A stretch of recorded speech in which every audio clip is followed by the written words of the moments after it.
For me, everything that Sean Brady does sets up the funnel, right? Everything to his game is a funnel. And the end of the funnel is for him to get on top of you and choke you or submit you, take you down. That's his game. For the final part of our UFC 280 breakdown series, we're going to be analyzing the welterweight bout between the number 6 ranked 21-3 Belal, remember the name Muhammad, and the number 9 ranked Gracie Jiu-Jitsu black belt, an undefeated professional mixed martial artist at 15-0 in Sean Brady. Now, Brady versus Muhammad was supposed to happen months back, but it obviously got canceled due to the fact that Sean Brady had to deal with an injury. But now we're finally going to get it, and we're going to get it on one of the biggest cards of the year. This fight is very, very interesting because I feel like a lot of people throughout his career have doubted Belal Muhammad, and myself included. I'll be the first person to tell you that I've never been the biggest fan of Belal Muhammad, and although his nickname is Remember the Name, it's been a little bit hard for me to remember when he fights because I don't really get too excited when he steps into the octagon. And I know I'm not the only one, and I'm not sitting here hating on the guy because he's proved me wrong in a lot of his fights. I picked him to lose to Stephen Wonderboy Thompson, and he was able to out-grapple him, control him, get in the top position, and dominate the fight with his wrestling and grappling. I picked him to lose to Vicente Luque in the rematch, which was his most recent fight, and he dominated him throughout the entirety of the 5 rounds and won a 50-45/49-46 unanimous decision, and really just made Luque look completely out of place, aside from a few times when Luque was able to connect with some good shots on the feet and wobble Muhammad. But Belal Muhammad has been proving everybody wrong and showing why he does deserve to be in that top 5 and on the hunt for title contention. However, Sean Brady, despite being an undefeated professional mixed martial artist, I feel like he hasn't gotten as much praise as he deserves in recent months. To be undefeated heading into your UFC career is an achievement in and of itself, but to remain undefeated in your first 5 bouts in the promotion is another thing entirely. Some of the greatest fighters in MMA history and some of the greatest fighters in the history of the Ultimate Fighting Championship lost one of their first few fights in the promotion.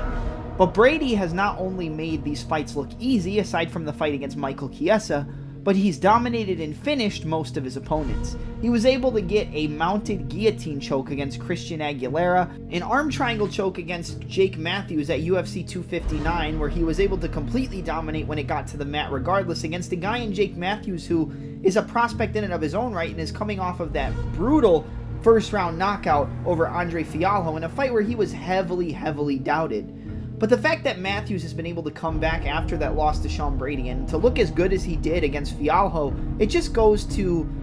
praise Brady a little bit more. And you look at the fight with Christian Aguilera being able to get that mounted guillotine choke and not only submitting him, but making Aguilera go unconscious due to the pressure from the choke, and his ability to out-grapple Michael Chiesa for 2 to 2.5 rounds of their 3-round bout in what was Brady's toughest test in the welterweight division and what got him into that top 10 in the division all in one night. Once he got a hold of Michael Chiesa, he was able to take him down and work from the half guard up against the cage. He's good with using the wrist control and being able to break down the base of his opponents, which stop them from being able to work their way back up to the feet and make Brady almost like a wet blanket of muscle whenever he gets them on the mat. He's able to control from the half guard, control from the side control, and really be able to work from getting his hooks in on the back and sinking his weight down onto you, suffocating you as you try to make your way back up to an advantageous position. But it's not going to be easy for Brady to do this against a guy in Muhammad who is almost virtually impossible to take down in his own right. He has, I believe, a 90% takedown defense, and you can correct me in the comments if I'm wrong, but either of these guys are not going to be easy to take down. I would expect more takedown attempts to come from the side of Belal Muhammad as he uses his pitter-patter striking to close the distance and push Brady up against the cage. But when it comes to getting damage off on the floor, being able to control the opponent from the half guard, break their base down, and work to establish ground and pound and set up submission opportunities from the top position, I expect more danger to come from the side of Sean Brady, while more volume striking and positional advantage when it comes to getting the range closed on the feet to come from Belal, remember the name Muhammad. Muhammad has proved me wrong, like I've said, but I think that Brady is a very difficult matchup for Muhammad in his own right. Not only is Brady a Brazilian Jiu-Jitsu black belt under the Gracies, but he also just recently defeated Craig Jones, who's a multiple-time grappling world champion and one of the best grapplers in the world, in a CFFC grappling bout where he was heavily doubted. A lot of people believed that even though Brady was a very, very decorated grappler and jiu-jitsu artist, Craig Jones just had too much experience and was going to be able to dominate the positions on the floor. However, that was not the case, and Brady was able to stifle all the submission attempts, changing of positions, and ability to change to an advantageous position for Craig Jones and work his way to a dominant decision, really shutting down any offense from Jones, all in the same route.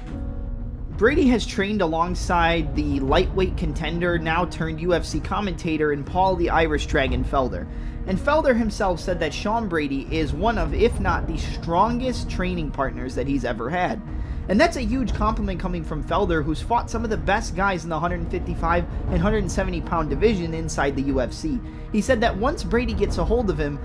it's almost impossible to get the guy off of you. Now, Belal Muhammad has been claimed to be extremely strong as well, and very, very solid from the top position. And that's what makes this fight so interesting when it gets into those wrestling, grappling, and jiu-jitsu exchanges. Who is going to be able to control the positions? Who is going to be able to establish dominance from the top position, whether it's half guard, side control, the crucifix, the full mount, or getting the hooks in on the back and being able to control the wrist and use ground and pound to steal rounds or make claim to dominate rounds throughout the 15 minutes. I believe that Brady is the stronger guy, but I also believe that Muhammad is so experienced with some very high-level guys in that welterweight division that maybe that experience can carry him to do very well against Brady. But to be honest, I don't necessarily see it. I think that Brady can get behind with the volume because he does get hit a lot in his UFC career and has one of the worst defensive stats in terms of striking on the feet. And with Belal's pitter-patter shots, the straight left, the right hook, the double jab,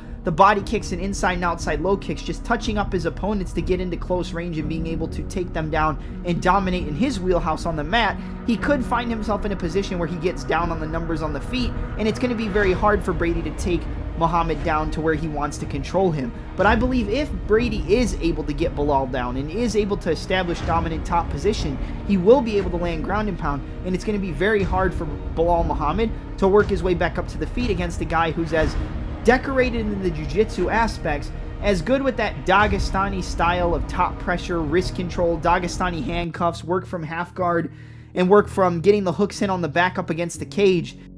as Sean Brady is. And when you look at the striking on the feet, like I said, I think the volume is going to be heavily on the side of Belal Muhammad. He's very good at using pitter-patter shots to close the distance or to establish range and stop his opponent from being able to land heavy power shots on the feet. But when it comes to the ability to finish opponents on the feet, going up against a southpaw in Belal Muhammad, while Brady is the orthodox fighter, which is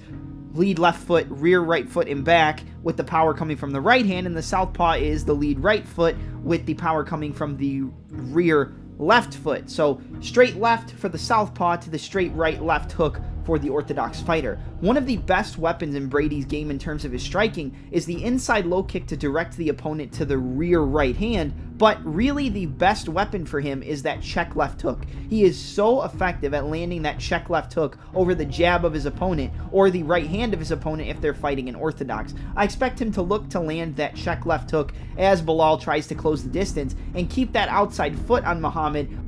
while dancing around the cage and landing heavy shots on the feet. But we saw in the Michael Chiesa fight that Brady had a lot of trouble going up against a southpaw in Chiesa. The straight left hand and the right hook to direct Brady towards that straight left was landing a lot the longer the fight went on. Mainly in the second half of the second round and going into the third, the straight left was there all night for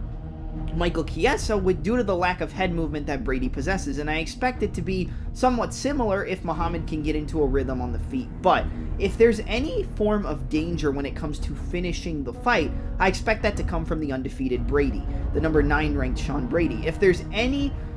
opportunity to win a decision, I would expect the scorecards to probably lean towards the side of Muhammad at the end of the 15-minute bout. But if I'm going to give you a prediction for who I expect to win, I think that Brady is a lot more well-rounded than Belal Muhammad. And I think his strength on the ground and his ability to control his opponents